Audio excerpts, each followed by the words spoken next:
శక్తి watch night service December 31 మంగళవారం రాత్రి 10 గంటల నుండి. స్థలం NRC garden, Moosapet, metro pillar number 843, Kukatpally. ప్రార్థనా శక్తి తైలాభిషేక ఆరాధన ప్రతి నెల మొదటి గురువారం. సమయం ఉదయం 10 గంటల నుంచి. స్థలం తూర్పుగోదావరి జిల్లా అమలాపురం దగ్గర ఉప్పలగుప్తం. ప్రార్థనా శక్తి తైలాభిషేక ఆరాధన ప్రతి నెల మొదటి శుక్రవారం. స్థలం అడబాల గార్డెన్స్, ఎల్ఎన్టీ బిల్డింగ్స్ పక్కన, పెంకులపాడు రోడ్డు, పాలకొల్లు. ప్రార్థనా శక్తి తైలాభిషేక ఆరాధన ప్రతి నెల మొదటి శనివారం. మొదటి ఆరాధన 7 గంటల నుండి 10 గంటల వరకు.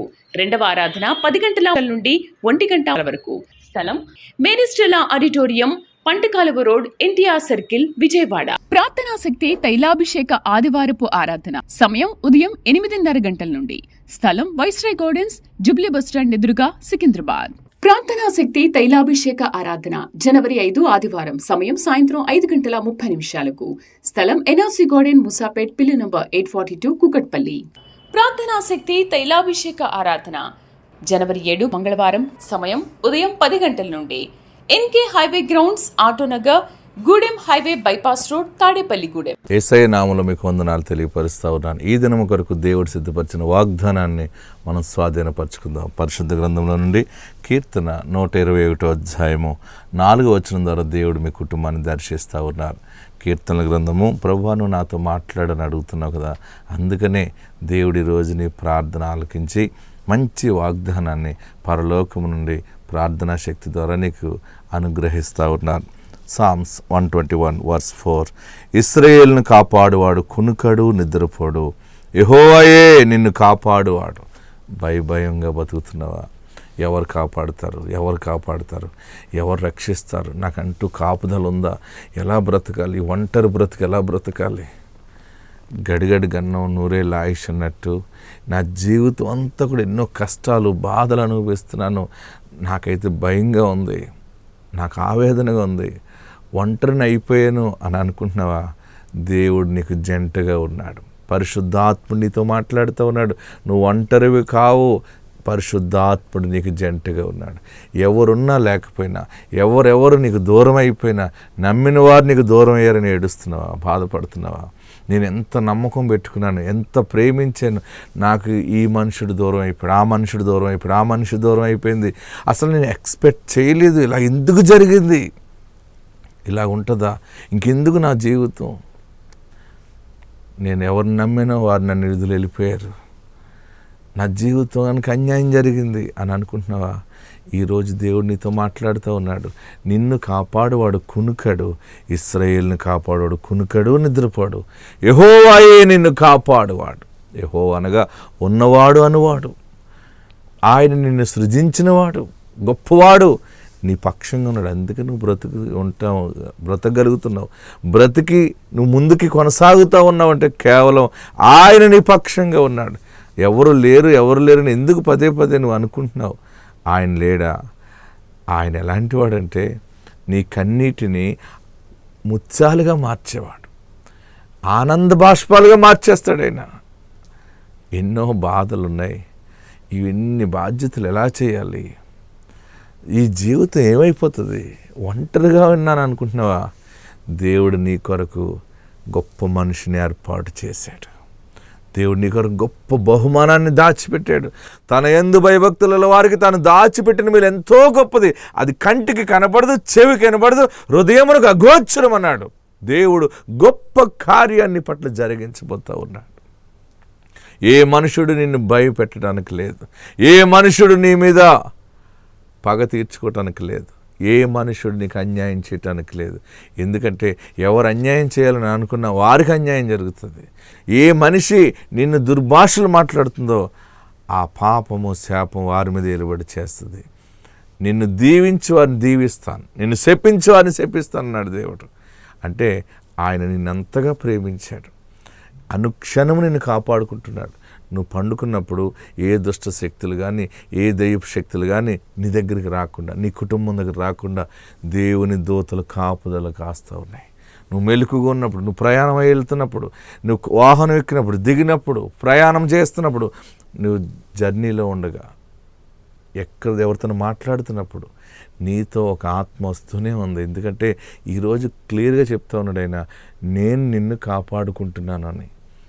కాపాడుకోవడానికి ఒక మనుషుడు కష్టం వచ్చినప్పుడు దూరం అవుతాడు, కానీ దేవుడు కష్టం వచ్చినప్పుడే దగ్గరగా ఉంటాడు. అసలైన కాపుదల ఎలా ఉంటుంది దానికి? దానియేలు మీద నింద మోపాలని చూసినప్పుడు దానియేలు మీద నింద మోపారు, కానీ దానియేలుని ఎలాగైనా సరే చంపేయాలి, నాశనం చేసేయాలని అనుకున్నారు. కానీ దానియేలు మీద నింద మోపి వారు చెరలోనికి గెంటడానికి ప్రయత్నం చేశారు, నెట్టారు. కానీ దేవుని కాపుదల చెరలో ఉంది. సింహాల బోన్లోకి వెళ్ళినప్పుడు సింహాలు దానియేలు ముట్టుకోకుండా సింహాల బోన్లో దేవుడు ఆవరించి ఉన్నాడు. మనకి ఎప్పుడైతే శోధన చేయి దాటిపోయిందని అనుకుంటామో, మన చేయి దాటిపోయినప్పుడే మనం దేవుని చేతిలో ఉంటాం. బాగా గుర్తుపెట్టుకోండి. ఇంత పెద్ద శోధన, ఇంత పెద్ద కష్టం ఎట్లాగా అని అనుకుంటున్నావా? అందుకనే నిన్ను కాపాడువాడు కునుకడు, ఇశ్రాయేలుని కాపాడువాడు కునుకడు, నిద్రపోడు. యెహోవాయే, ఆయనే నిన్ను కాపాడుతాడు. ఆయన ఎలా కాపాడుతాడంటే చెరలో దానియేలుని కాపాడినట్లుగా, షడ్రక్ మేషక్ అబేద్నెగోని అగ్నిగుండంలో కాపాడినట్లుగా ఆయన నిన్ను కాపాడుకుంటూ వస్తున్నాడు. నువ్వు బహుధైర్యంగా ఉండు, నెమ్మది కలిగి ఉండు. ఎలాంటి ఆశీర్వాదాలు నీ బిడ్డల పట్ల జరుగుతున్నాయి నువ్వు చూస్తావు. ఆత్మ నీకు తోడై ఉండును గాక. God bless. హల్లెలూయా. వాక్య భాగంలోకి వెళ్దాం ప్రియులరా. మరి ఆశ్చర్యకరుడి యొక్క జన్మ విషయాల గురించి మనం ఆలోచిస్తుంటే చాలా ఆశ్చర్యమైన సంఘటనలు బయటకు వస్తూ ఉన్నాయి. ఆయన కన్యమర్య గర్భాన్ని జన్మించటం ద్వారా మరి ఆయన 33.5 సంవత్సరాలు జీవించి సిలువ వేయబడి రక్తాన్ని కార్చారు. ఆ కార్చిన రక్తం ద్వారా మన పాపముల నుండి మనం విడిపించబడ్డాము. మనం ఇదేలుబడి చేస్తున్న పాప దోషము యేసు రక్తము చిందించటం ద్వారా పాప క్షమాపణ కలిగింది. అందుకు మనం నీతిమంతులుగా తీర్చబడ్డాము. ఆమెన్. ఆయన సిలువ వేయబడి మరలా సమాధి చేయబడి 3వ దినాన్ని తిరిగి లేచారు గనుక మనము విమోచింపబడ్డాము. మనం నమ్మిన దేవుడు సమాధిని గెలిచిన దేవుడు. ఆమెన్. కన్యమరి గర్భములో నుండి వచ్చి మానవ అవతారం అవతరించి మానవులైన మనము మానవత్వం కలిగి బ్రతకాలని బోధించడానికి వచ్చాడు ఆయన. మానవులు దెయ్యాల కింద ఉన్నారని, మానవులు రాక్షసులుగా ప్రవర్తిస్తున్నారని, మానవులు మానవులుగానే బ్రతకాలని, మానవులు మానవత్వం కలిగి జీవించాలని, మీరు ఒకరిని ఒకరు ప్రేమించుకోండి, నిన్ను వలె నీ పొరుగు వారిని ప్రేమించు అని గొప్ప విషయాన్ని తెలియపరిచిన అవతార పురుషుడైన యేసుక్రీస్తు గొప్ప బోధ ఇది. ఆమెన్. మనం ఎవరినైనా ప్రేమించటం మొదలు పెడితే అదే దైవత్వం. ప్రేమించటంలో ఉట్టుగా ప్రేమిస్తాం చాలామంది. కొందరు ప్రేమ ఎలా ఉంటుందంటే సడన్గా ఇరిగిపోతారు. మిస్అండర్స్టాండింగ్ వచ్చిందనుకోండి, ముఖం ఎలా వెళ్ళిపోద్ది. వారి వైపు మనం చూడం, ఫోన్ ఎత్తాం. మళ్ళీ లైన్ కలిసిందనుకోండి, ఎప్పుడుగో మళ్ళీ సెట్ అయిన తర్వాత మళ్ళీ మాట్లాడుతాం. మనం ఇరిగిపోతాం, కరిగిపోతాం, దూరం అయిపోతాం. కానీ ఎరగనివాడు, కరగనివాడు, దూరము కానివాడు నజరేయుడైన యేసుక్రీస్తు ప్రేమది. అది డంబము లేని ప్రేమది. ఆమెన్. ఆమెన్. మరి అంత గొప్ప రక్షకుడి యొక్క జన్మ గురించి మనం మాట్లాడుతూ ఉన్నాం. ఈరోజు వర్తమానంలోకి వెళ్దాం. మత్తయి సువార్త 2వ అధ్యాయము 13వ వచనం చదివి సహాయం చేయండి. వారు వెళ్ళిన తరువాత ఇదిగో ప్రభు దూత స్వప్నమందు యోసేపునకు ప్రత్యక్షమై హేరోదు ఆ శిశువును సంహరింపవలెనని ఆయనను వెదకబోచున్నాడు గనుక నీవు లేచి ఆ శిశువును ఆయన తల్లిని వెంటబెట్టుకొని ఐగుప్తునకు పారిపోయి నేను నీతో తెలియజెప్పు వరకు అక్కడనే ఉండుమని అతనితో చెప్పెను. అప్పుడు అతడు లేచి రాత్రివేళ శిశువును తల్లిని తోడుకుని ఐగుప్తునకు వెళ్ళి ఐగుప్తులో నుండి నా కుమారుని పిలిచితిని ప్రవక్త ద్వారా ప్రభు సెలవిచ్చిన మాట నెరవేరినట్లు హేరోదు మరణం వరకు అక్కడ నుండెను. ఆమేన్. దేవునికి మహిమ కలుగును గాక. గట్టిగా హల్లెలూయా చెప్పండి. మత్తయి సువార్త 2వ అధ్యాయం 13వ వచనం నేను చదువుతుండగా నాతో కలిసి చెప్పండి. వారు వెళ్ళిన తర్వాత, ఇంకా గట్టిగా చెప్పాలి, వారు వెళ్ళిన తర్వాత ఇదిగో ప్రభువు దూత స్వప్నమందు యోసేపునకు ప్రత్యక్షమై హేరోదు ఆ శిశువును సంహరింపవలనని ఆయనను వెదకబోచున్నాడు గనుక నీవు లేచి ఆ శిశువును ఆయన తల్లిని వెంటబెట్టుకుని ఐగుప్తునకు పారిపోయి నేను నీతో తెలియజెప్పు వరకు అక్కడనే ఉండమని అతనితో చెప్పెను. ఆ దేవుని దూత అంటే ఇక్కడ ఆలోచన చేయండి. వారు వెళ్ళిన తర్వాత అంటే జ్ఞానులు హేరోదు రాజు దగ్గరికి వచ్చారు. జ్ఞానులు నక్షత్రమును చూచి నక్షత్రం వెంబడి వచ్చి హేరోదు రాజు ఇంటి దగ్గరికి వచ్చి ఆగి హేరోదు రాజుని అడుగుతున్నారు, రాజా మేము నక్షత్రం చూసి వచ్చాము. ఆయన నక్షత్రం చూసి రాజుగా పుట్టినవాడు ఎవరైనా మీ ఇంట్లో ఉన్నాడా, ఎవరైనా చిన్న బిడ్డ పుట్టారా అంటే, ఏంటి రాజు నాకు అర్థం కావట్లేదు సరిగ్గా చెప్పండి అంటే, రాజా మీరు బయటకు వచ్చి చూడండి అని చెప్పి హేరోదు రాజుని బయటకు పిలిచి, ఇదిగో నక్షత్రం చూసారా? అవును. ఇదేంటి ఇలాగుంది? ఈ నక్షత్రం ప్రయాణం చేస్తుంటే మేము వచ్చాము. ఈ నక్షత్రం ఇలా కిందకి ఎప్పుడు వస్తుందంటే రాజులకు రాజు పుట్టినప్పుడే వస్తుంది. లోకమును రాజ్యమును ఏలువాడు పుడతాడని శాస్త్రంలో రాయబడి ఉంది. అందుకని మేము ఒంటిలి మీద గత కాలం అంతా కూడా ప్రయాణం చేసుకుని చివరికి రాజు కుటుంబంలో పుట్టాడేమో అని నీ దగ్గరికి వచ్చాము మేమంటే. హేరోదు రాజుకి బాధ అనిపించింది. మా ఇంట్లో గర్భం వచ్చిన వాళ్ళు ఎవరు లేరు, డెలివరీ అయిన వాళ్ళు ఎవరు లేరు, ఎవరికి పురుడు రాలేదు, అసలు అలాంటి విషయాలు మా ఇంట్లో లేవు. కానీ పుడితే అలాంటి రాజకుమారుడు ఎవడైనా నా ఇంట్లోనే పుట్టాలి కానీ ఇంక వేరే చోట పుట్టకూడదు. కనుక మీరు అంటున్నారు కనుక సరే మీరు వెళ్ళి ఆ నక్షత్రం అమ్మడు వెళ్ళండి, ఎక్కడ మగపిల్లడు పుట్టాడో నాకు చెప్పండి, నేను కూడా వచ్చి పూజిస్తానని చెప్పి వారిని పంపించిన తర్వాత హేరోదు లోపల నుండి ఆలోచిస్తూ ఉన్నటువంటి ఏం ఆలోచిస్తున్నాడంటే, మన పరిపాలన పోతుంది, ఇంకొకడు ఎవడో రాజు బయలుదేరినట్టున్నాడని చెప్పి వెంటనే ఒక జీవో పాస్ చేశాడు. 2 సంవత్సరాల లోపల ఉన్న మగపిల్లల్ని తల తీసేయడని ఆజ్ఞాపించాడు. ఆజ్ఞాపిస్తే జీవో ఓకే అయింది. ఓకే అయినప్పుడు ఇంకా ప్రజల్లోకి ప్రకటించడానికి సిద్ధపడుతున్నప్పుడు వెంటనే దేవుని దూత ఈ సమాచారాన్ని యోసేపుకి తెలియపరుస్తూ ఉన్నాడు. ఆమేన్, హల్లెలూయా. గట్టిగా హల్లెలూయా చెప్పండి, ఇంకా గట్టిగా హల్లెలూయా చెప్పండి. దేవుని దూత చెప్తుంది అనమాట, యోసేపుకి చెప్తుంది, యోసేపు మరి రాజు మగపిల్లల్ని 2 సంవత్సరాల లోపల ఉన్న మగబిడ్డల్ని తలను నరికేమని చెప్పాడు. కనుక నువ్వు బిడ్డను ఎత్తుకుని, ఈరోజు అంశం అనమాట ఇది, బిడ్డను ఎత్తుకుని ఎక్కడికి వెళ్ళమంటున్నాడు? ఐగుప్తు దేశానికి వెళ్ళిపో. ఈ దేశంలోనే ఈ జీవో, ఆ దేశంలో ఆ జీవో లేదు. ఐగుప్తు దేశానికి తీసుకెళ్ళిపో. అప్పటికే యోసేపుకి బంధువు పరంగా కొంత వారికి సంబంధించిన వారు ఐగుప్తులో ఉన్నారు. బాగా గమనించండి. నేను ఐగుప్తు దేశాన్ని దర్శించాను. ఐగుప్తు దేశంలో యేసు ప్రభు వారిని తీసుకుని వెళ్ళిపోయి చిన్నప్పుడు ఏ ఇంట్లో పెట్టుకున్నారో ఆ ఇల్లు ఇప్పటికీ అక్కడ ఉంది. అది చాలా డిఫరెంట్గా ఉంది. ఆ ఇల్లు భూమి లోపల ఉందన్నమాట. ఇదిగో ఈ ఇల్లు అనమాట. ఇది ఇందులోనే యేసు ప్రభు వారు బుల్లు అడుగులు వేసిన ప్రదేశం అది. ఆమేన్. గత ఇంచుమించు 3.5 సంవత్సరాలు యేసు ప్రభు వారిని మరియా యోసేపు ఈ ఇంట్లోనే దాచుకున్నారు, ఇక్కడే పెట్టుకున్నారు. మరి వారు అలా ఎలా బ్రతికారండి, ఎలా జీవించారని అనుకోవచ్చు మీరు.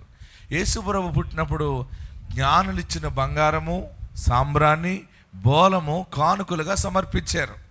ఆ బోలము అమ్మితే చాలా డబ్బు వచ్చింది, సాంబ్రాన్ని అమ్ముకుంటే చాలా డబ్బు వచ్చింది. బంగారం ఎంత విలువ చేస్తుందో సాంబ్రాణి బోలము కూడా అంత విలువ చేసేది. గ్రాముల లెక్క అమ్మేవారు అనమాట ఆ సాంబ్రాణిని, ఆ యొక్క బోలమును. ఆ కొంత సమయంలో కొన్ని సమయాల్లో కొంత సాంబ్రాన్ని అమ్మి, కొంత బోలం అమ్మి, కొంత బంగారమును అమ్మి వస్తు మార్పిడి. ఇప్పుడు ఇలాగా డబ్బు కాదు కదా, వస్తు మార్పిడి. అవి ఇచ్చి కావలసిన వస్తువులన్నీ కూడా షాపులో కొనుక్కుంటూ ఉండేవారు. ఆ రీతిగా యేసు ప్రభు వారిని యోసేపు మరియా అద్భుతముగా ఈ గృహములో పెట్టి పెంచి పోషించుకొచ్చారు. అయితే ఈ క్రిస్మస్లో ఇంత పరిశుద్ధ జన్మ ఇలాగ ఉండటంలో దేవుడు నీతో నాతో మాట్లాడే మాట, వర్తమానము, ఆశీర్వాదం ఏంటంటే ఇది దైవికమైన నడిపింపు. ఆమేన్, హల్లెలూయా. ఈరోజు మాట ఏంటంటే దైవికమైన నడిపింపు. యేసు ప్రభు వారు జన్మించినప్పుడు యేసు ప్రభు వారు నీ నాశనము చేయాలి అంటే మగబిడ్డలందరినీ కూడా తల తీయండి అని జీవో పాస్ చేసిన హేరోదు, అంత పెద్ద మరణము భయంకరమైన శోధన యేసు ప్రభు వారికి సంభవింపక ముందు దేవుని దూత యోసేపుతో మాట్లాడి ఆ ప్రదేశము నుండి రాత్రికి రాత్రే ఆ దేశము నుండి అవతలకు తెచ్చేసాడు. ఆమేన్. నా ప్రియ సహోదరులారా బాగా గమనించండి. ఎప్పుడైతే యోసేపు లేచి గాడిదకి కంతగట్టి మరియమ్మ గారిని కూర్చోబెట్టి యేసు ప్రభు వారిని ఎత్తుకుని అలా కూర్చుంటే రాత్రికి రాత్రి ప్రయాణం నేను చూశాను. వారు ఎలా ప్రయాణం చేశారో ఆ రూట్లో ప్రయాణం చేస్తే నాకు చాలా గంటలు పట్టింది. అయితే వీరు గాడిద మీద ఎలా ప్రయాణం చేశారంటే ఆశ్చర్యం ఏంటంటే ఆల్రెడీ దేవుడే లోకరక్షకుడు పరిశుద్ధాత్మ కనుక వారి ప్రయాణము ఆశ్చర్యకరంగా ఒక్క క్షణములో జరిగినట్టుగా జరిగింది. అది ఆమేన్. అదే కార్యం, అది ఆత్మకార్యము. గాడిది జస్ట్ నడుస్తుంది కానీ అది ఒక్క అడుగులోనే ఆశ్చర్యకరంగానే ప్రయాణం కొనసాగింది అక్కడ. అంటే దైవ కార్యం అది. ఆమేన్. వెంటనే యోసేపు బిడ్డను ఎత్తుకున్నాడు. యోసేపు మరియమ్మను తీసుకుని గాడిద మీద పెట్టుకుని వెంటనే వారి ప్రయాణం అంతా కూడా పరిశుద్ధాత్మ ప్రయాణంతో వెళ్ళి కీడు నుండి తప్పించబడ్డారు. ఈ వర్తమానంలో దేవుడు నీకు ఇస్తున్న శుభవార్త ఏంటంటే ఈ దినము నుండి నీ ఇంటి మీద దైవ నడిపింపు జరగబోతా ఉంది. ఎవరు నిన్ను పాడు చేయాలనుకుంటున్నారో, ఎవరు నీకు కీడు తలపెట్టాలనుకుంటున్నారో, ఏ దుష్ట శక్తి నిన్ను భక్షించాలని అనుకుంటుందో పరిశుద్ధాత్ముడు నిన్ను దాని నుండి తప్పిస్తున్నానని మాటిస్తా ఉన్నాడు. ఎంతకాలం తప్పిస్తాడంటే కొన్ని సమయాల్లో మన పరిస్థితులు చేంజ్ అవుతాయి. కొన్ని సమయాల్లో మన స్థానము చలనముగా మారుతుంది, స్థాన చలనం జరుగుతుంది. కొన్ని సమయాల్లో ఇల్లు మారవలసి వస్తుంది, కొన్ని సమయాల్లో వ్యాపారంలో మార్పు రాస్తుంది, కొన్ని సమయాల్లో ఉద్యోగంలో మార్పు వస్తుంది. మనం అనుకుంటాం చక్కగా జరుగుతున్నది వ్యాపారం, చక్కగా జరుగుతుంది ఉద్యోగం, నా జీవితం సుఖముగా జరుగుతున్నప్పుడు ఇప్పుడే వచ్చింది ఇంత పెద్ద కష్టము. అనుకోకుండా ఇల్లు అమ్మేవలసి వస్తుందేంటి, అనుకోకుండా అన్నీ పోయినట్టు అయిపోయిందేంటి, అంత లాస్ అయిపోతున్నావు, అన్ని విషయాల్లో అప్పులు పాలైపోతున్నావు, నా శరీరం సడన్గా బలహీనం అయిపోయిందేంటి, నాకు ఎప్పుడు లేని కష్టాలు ఇప్పుడు ఎదురవుతున్నాయి ఏంటి అని అనుకుంటున్నావేమో. దేవుడి దినాన్ని నీతో మాట్లాడుతున్నాడు. దైవికమైన నడిపింపులో నీవు ఉన్నావు. ఆమేన్. హల్లెలూయా. నజరేతు నుండి ఐగుప్తుకి ప్రయాణము రాత్రికి రాత్రి ప్రయాణము. సడన్గా ఆ ప్రయాణము ఎంత దుఃఖము, ఆవేదన, భయం ఉంటుంది. బిడ్డను ఎత్తుకుని రాజభటులకి కనబడకుండా వెళ్ళటం అంటే అదెంతో టెన్షన్ ఉంటుంది యోసేపుకి. అయినా యోసేపు చుట్టూ, యేసు ప్రభు చుట్టూ, మరియమ్మ గారి చుట్టూ, ఆ వారు ముగ్గురు చుట్టూ దేవుని దూతలు కంచె ఉన్నవి. ఆమేన్. హల్లెలూయా. హల్లెలూయా. దేవుని దూతల కాపుదలతోటే యోసేపు వారిని చక్కగా తీసుకుని ఐగుప్తుకు వచ్చాడు. అప్పటికప్పుడే ఐగుప్తులో సమాచారం అందింది. సమాచారం అందితే అద్భుతమైనటువంటి గృహం అది. ఆ రోజుల్లో ఆ స్తంభాలు, ఆ గృహం అంటే అది రాజగృహంతో సమానం అన్నమాట. ఆ ఇల్లు భూమి లోపడుంది, ఇక్కడ ఉందనుకోండి, అక్కడ దిగాలి, అక్కడ దిగి లోపలికి కింద నుంచి వచ్చి మళ్ళీ ఇక్కడి నుంచి వెళ్ళాలి. నేను వెళ్ళినప్పుడు ఒక రకమైన ఆత్మ తాకిడిని నేను అనుభవించాను అక్కడ. ఆమేన్. హల్లెలూయా. హల్లెలూయా. గట్టిగా హల్లెలూయా చెప్పండి, ఇంకా గట్టిగా హల్లెలూయా చెప్పండి. దగ్గరగా 3.5 సంవత్సరాలు యేసు ప్రభు వారిని అక్కడ దాచుకున్న తర్వాత మళ్ళీ దేవుని దూత వచ్చింది. చూడండి 19వ వచనం చదవండి. మళ్ళీ దేవుని దూత యోసేపు దగ్గరికి వచ్చి ఏమని మాట్లాడుతుందంటే, హేరోదు చనిపోయిన తర్వాత ఇదిగో ప్రభు దూత ఐగుప్తులో యోసేపునకు స్వప్నమందు ప్రత్యక్షమై నీవు లేచి శిశువును తల్లిని తోడుకొని ఇశ్రాయేలు దేశమునకు వెళ్ళుము. శిశువు ప్రాణము తీయజూచుచుండిన వారు చనిపోయిరని చెప్పెను. దేవునికి మహిమ కలుగును గాక. గట్టిగా హల్లెలూయా చెప్పండి, ఇంకా గట్టిగా హల్లెలూయా చెప్పండి, ఇంకా గట్టిగా హల్లెలూయా చెప్పండి. యోసేపు ఐగుప్తుకి ప్రయాణం పెట్టు, పెద్ద శ్రమ రాబోతుంది, పెద్ద కీడు జరగబోతుంది ఇక్కడ. వెంటనే యోసేపు మరియమ్మ గారిని, బాలుడైన యేసు ప్రభు వారిని పట్టుకుని ఐగుప్తుకి స్పాట్లో వెళ్ళిపోయారు. వెళ్ళిపోయి అక్కడ ఎన్నాళ్ళు ఉన్నారంటే, దేవుని దూత మరలా వారికి చెప్పే వరకు వారు అక్కడ ఉన్నారు సురక్షితంగా. ఆమేన్. మరలా హేరోదు రాజు చనిపోయాడు, వాడికి రోగం వచ్చింది, చర్మ వ్యాధి వచ్చింది. హేరోదు రాజు చనిపోయిన తర్వాత దేవుని దూత మరలా ఐగుప్తులో ఉన్న యోసేపు దగ్గరికి వెళ్ళి, యోసేపు ఇప్పుడు మళ్ళీ బాలుడైన యేసుని ఎత్తుకుని మళ్ళీ మీ ఊరు వెళ్ళిపో. ఎందుకు వెళ్ళాలి? అదే ఆ రోజున చంపజూచిన హేరోదు వాని బృందము అందరూ చచ్చిపోయారు. హల్లెలూయా, హల్లెలూయా, గట్టిగా హల్లెలూయా చెప్పండి. ఏ కీడు తలపెట్టి ఉందో, ఏ మరణము మృంగడానికి సిద్ధంగా ఉందో, దాని నుండి దైవ శక్తి తప్పించి మరలా ఆ కీడు దినాలు పోయిన తర్వాత, శ్రమ దినాలు పోయిన తర్వాత, ఆ తరమబడుతున్నటువంటి సమయంలో ఏ దుష్టుడు తరుముతున్నాడో ఆ దుష్టుడు సర్వనాశనం అయిపోయాడని దేవుని దూత మరలా యోసేపుకి చెప్పితే, యోసేపు యేసు ప్రభు వారిని ఎత్తుకుని మరలా నజరేతుకి బయలుదేరిపోయారు. ఆమేన్, హల్లెలూయా. గట్టిగా హల్లెలూయా చెప్పండి, మళ్ళీ గట్టిగా హల్లెలూయా చెప్పండి. నజరేతుకు వచ్చిన తర్వాత నజరేతులో యేసు ప్రభు వారు 30 సంవత్సరాలు వారి తల్లిదండ్రుల దగ్గర ఉన్నారు. ఆయన ప్రియ సహోదరులరా, ఈ దినము దేవుడు నీకు నాకు ఇచ్చే వర్తమానం ఏంటంటే, నీవు బహుశా శ్రమలో ఉన్నావేమో, బాధలో ఉన్నావేమో. ఏంటి శ్రమ? నా పరిస్థితి ఇలాగ అయిపోయింది, నా కుమారుడి జీవితం ఇలాగ అయిపోయింది, నా కుమార్తె బ్రతికి ఇలాగ అయిపోయింది, నా జీవితం ఇలాగ అయిపోయింది అని అనుకుంటున్నావేమో. నో, మళ్ళీ వెనక్కి ప్రయాణం జరుగుతుంది. కోల్పోయినవన్నీ తిరిగి పొందుకునే స్థానంలోనికి దేవుని దూత నిన్ను నడిపిస్తుంది. అమ్ముకున్న భూమిని మళ్ళీ నువ్వు స్వాధీనపరచుకుంటావు. అమ్మేసావు, పోయింది అనుకుంటున్నావు, కానీ మళ్ళీ అదే గొప్ప ఉన్నత స్థానంలోనికి దేవుడు నిన్ను తెచ్చి ఒక చరిత్రగా నీ ప్రాంతాన్ని పెడతాడు, నీ ప్లేస్ని. నీ ఇంట్లో ఏదో ఒక విషాదం జరిగిందని ఏడుస్తున్నావేమో, ఎక్కడ విషాదం జరిగిందని ఆ స్థలము నుండి బయటకు వచ్చావో, ఆ సంతోషం నుండి బయటకు వెళ్ళిపోయావో, మళ్ళీ అదే స్థానానికి నువ్వు ఏడ్చిన చోటకి మళ్ళీ దేవుడు నిన్ను తీసుకొచ్చి నిన్ను బంగారు వృక్షముగా కట్టబోతా ఉన్నాడు. బలమైన దీవెనతో నిన్ను నిర్మించబోతా ఉన్నాడు. నీ ఇంటి మీద ఏదైనా చేతబడి ఉందా?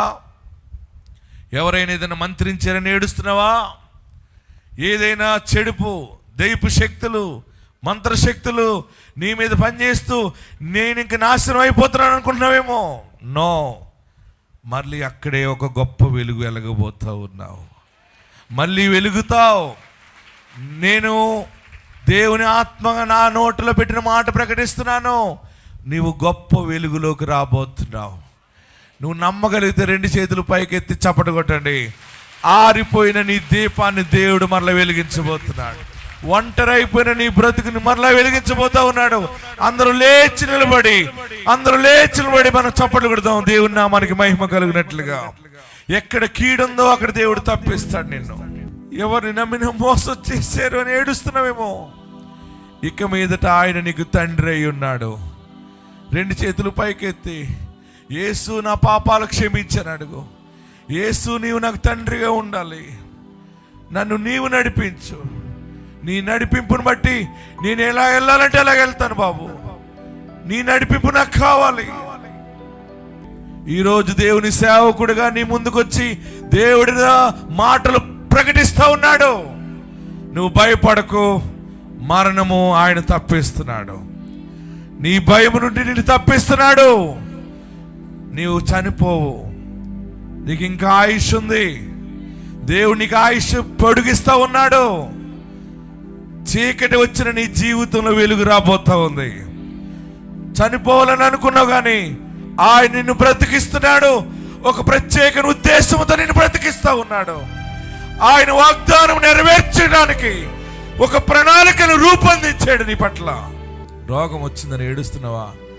అప్పులున్నాయని ఏడుస్తున్నావా? చేతిలో పని లేదని ఏడుస్తున్నావా? అయ్యో నేను మోసపోయానని ఏడుస్తున్నావా? నమస్కరించండి. మరణం మీద అధికారం ఉన్నవాడు, జీవమునిచ్చేవాడు. తెలుసో తెలియక పాపం చేసేనేమో, తెలుసో తెలియక నీకు దూరం అయిపోయినేమో. నన్ను క్షమించు బాబు. నాకు నీ నడిపింపు కావాలి, నీ దూతల నడిపింపు నాకు కావాలి, నీ సేవకుని నడిపింపు నాకు కావాలి. దేవుని సేవకుని నడిపింపులో నువ్వు నడిస్తే దేవుడు ఏది నీకు బయలుపరిచాడో ఆ వర్తమానాన్ని విని దాని ప్రకారం నువ్వు జీవించినప్పుడు పోయిన ప్రదేశానికి మళ్ళీ తిరిగి వస్తావు, పోయిన ఆస్తికి మరలా కర్తవవుతావు, పోయిన ఆరోగ్యం మళ్ళీ తిరిగి వస్తుంది, ఆయుష్ పొడిగించబడుతుంది, దేవుని జీవ కిరీటం నీ శిరస్సు మీద పెట్టబడుతుంది. ప్రభువా, నా పాపాలు క్షమించు, వాక్యానుసారంగా నేను జీవిస్తాను బాబు. నువ్వు నా కొరకు భూలోకానికి వచ్చావు, రక్తాన్ని కార్చావు కదా, నేను రక్షకుడిగా అంగీకరిస్తున్నాను. నాకు చుక్కాని లేని జీవితముగా అయిపోయాను, నాకు ఏది తోస్తే అది చేసుకుంటున్నాను, నేను ఎటు వెళ్తున్నాను నాకు తెలియట్లేదు, నేర్చావు కదా. ఇక మీదట నిన్ను నడిపించేవాడు ఒకడున్నాడు, నిన్ను నడిపించేవాడు ఒకడున్నాడు. ఆయన నిన్ను అనాథగా విడువలేదు, ఆయన నిన్ను అనాథగా విడువలేదు. బలమైన దేవుని దూతని నీ ముందు ఉంచుతూ ఉన్నాడు ఆయన. దైవ శక్తితోటే నీ కుటుంబం సురక్షితంగా ఉంటుంది, దైవ శక్తితోటే జీవితం కొనసాగుతుంది. హల్లెలూయా.